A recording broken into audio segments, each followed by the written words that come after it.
Hey, have you ever wondered why some people seem to work endlessly but never seem to get ahead? It's not because they're lazy or don't try hard enough. The truth is, poverty isn't just about not having money.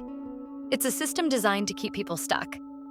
High costs, low wages, debt traps, and lack of opportunities all work together to make sure escaping is harder than it looks. But here's the good news. You can break free. It won't be easy, but if you're willing to change how you think and act, you can take control of your future. If that sounds like something you're ready for, keep watching because in this video, I'll share the exact steps to help you move from just surviving to actually growing. Let's get into it. Step 1. Accept that things must change. The first and hardest step is accepting that your current life cannot stay the same. Take a moment to think about where you are right now. Are you happy with it? Do you want to live like this for the next 5, 10, or 20 years? If not, then something has to change. Many people get comfortable even in uncomfortable situations. They get used to struggling, used to making just enough, used to hoping, maybe next month will be better. But nothing changes until you make it a priority. If you really want out, you need to commit, mentally and emotionally, to doing whatever it takes. Step 2. Analyze your life. Honestly, you need to face reality. That means getting real about your income, your expenses, and your habits. Write everything down. How much do you earn every month? How much do you actually spend?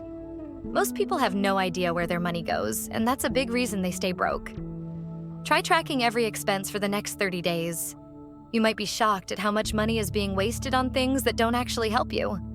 But once you see the problem, you can start fixing it. Step 3. Identify your survival minimum. Now that you know where your money is going, figure out the bare minimum you need to survive. That means only the essentials: food, rent, utilities, transportation. Everything else? It's extra. This is where many people struggle. It's hard to cut back, but if you really want out, you need to make sacrifices. Every peso saved now is a step toward your future freedom. Step 4. Cut out everything unnecessary, at least for 6 months. Here's the truth.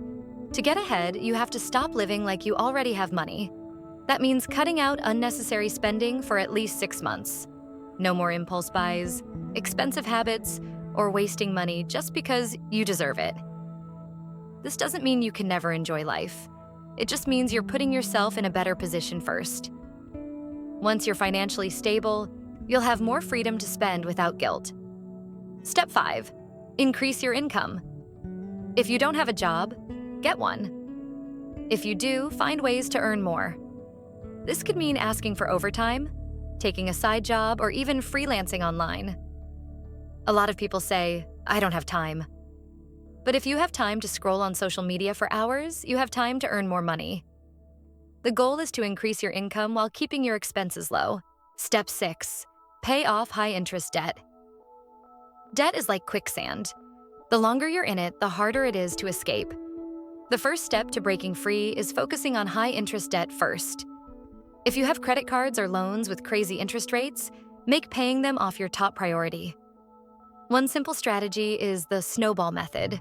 Start by paying off your smallest debts first, then move to the bigger ones. This gives you momentum and helps you stay motivated. Step 7. Save 1 month's worth of essentials. Once your debt is under control, your next goal is to save at least 1 month's worth of expenses. Why? Because life happens. If you suddenly lose your job or face an emergency, you won't have to borrow money again. Having savings gives you power. It means you're no longer stuck living paycheck to paycheck. Step 8. Take advantage of free help. If there's free help available, take it. Whether it's financial aid, food programs, scholarships, or even free online courses, don't be too proud to use what's there. Many people struggle longer than they need to simply because they don't ask for help. If it gives you a boost, use it. Step 9. Find sustainable ways to earn more.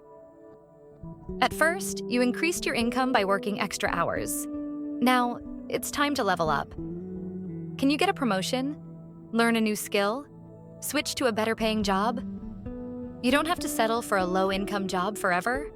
If there's a way to increase your pay per hour instead of just working more hours, go for it. Step 10. Build good credit. Credit isn't just about borrowing money. It's about trust. If you have good credit, you'll get better deals on loans, lower interest rates, and even better job opportunities. The best way to build good credit?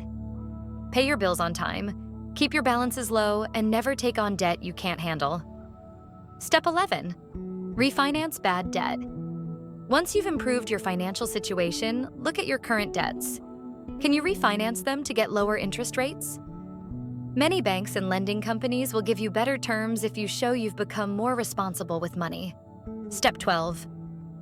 Save 4 months' worth of expenses. Now that you've built momentum, aim for a bigger safety net. 4 months' worth of savings means you're no longer living in fear of emergencies. It also gives you room to make smarter decisions instead of just reacting to financial stress. At this point, you're no longer in survival mode. You're starting to build real financial security. Step 13. Learn high-income skills. This is where you take things to the next level. Skills are what separate the wealthy from the struggling. The more valuable you are, the more you can earn. Look for free or affordable ways to learn skills that are in demand. Digital marketing, coding, sales, video editing, graphic design. Whatever interests you, learn it. The best part? You don't need a college degree to do this. You just need the willingness to learn and apply what you know. Step 14. Invest in your future. Once you've built savings and stable income, start thinking long-term. Investing doesn't just mean stocks. It can be a business, real estate, or even something as simple as reselling products online. The goal is to make your money work for you instead of just working for money forever. Escaping poverty isn't about luck. It's about making smart decisions, staying disciplined, and refusing to settle for less. It won't be easy and it won't happen overnight. But if you take these steps seriously, you will see progress. The biggest challenge isn't the system. It's overcoming your old habits and mindset. If you can do that, you're already halfway there. That's it for today. If you're ready to start building your wealth, don't forget to like, subscribe, and turn on the bell so you never miss out. Got any money goals or questions? Drop them in the comments. I'd love to hear from you. Keep going, stay positive, and remember, you're not alone on this journey. This is Profitability Plus, and I'll see you in the next one.